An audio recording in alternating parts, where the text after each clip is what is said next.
हाय, mini blog 9मध्ये तुमच्या सर्वांचं खूप खूप स्वागत आहे. आणि आज आहे नवरात्रीचा 8वा दिवस आणि मम्मीने सकाळी मस्त देवपूजा वगैरे केली आणि दुर्गा सप्तशती पठण करायला बसली.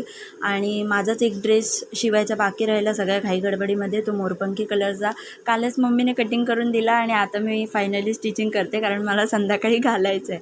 सगळी घाई झाली आणि ड्रेस खूप सुंदर झाला होता. पण हा आहे ड्रेसचा फायनल लुक. तुम्हाला पण असे पैठणी कुर्ते ड्रेसेस हवे असतील तर GS पैठणी स्टुडिओला इन्स्टाला DM करायला विसरू नका. आणि आज जेवणामध्ये करायची होती भरली वांगी, तर मी वाटण वगैरे करून वांगी बनवून घेतली. तर वांग्याची जर तुम्हाला रेसिपी हवी असेल तर सबस्क्राईब करून ठेवा, नेक्स्ट व्हिडिओमध्ये मी रेसिपी टाकणार आहे. आणि आज मम्मीने नैवेद्यासाठी केली होती भोपळ्याची खीर. तर मस्तपैकी डाळ भात, भोपळ्याची खीर आणि भरली वांगी असा आजचा मेन्यू होता.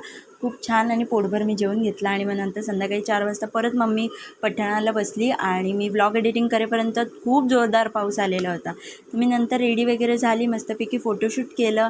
त्यानंतर थोडी देवपूजा केली संध्याकाळची. आणि मग नंतर मम्मीने हे 2 ड्रेस कटिंग करून ठेवले, जे उद्याच बनवायचे आहेत आणि उद्याच डिस्पॅच करायचे, कारण त्याचं फॅब्रिक अजूनही आलेलं नाही आहे. सो उद्या पण सगळी घाई असणार आहे. आणि असा होता आजचा दिवस. तुम्हाला ब्लॉग आवडला असेल तर लाईक शेअर सबस्क्राईब करा.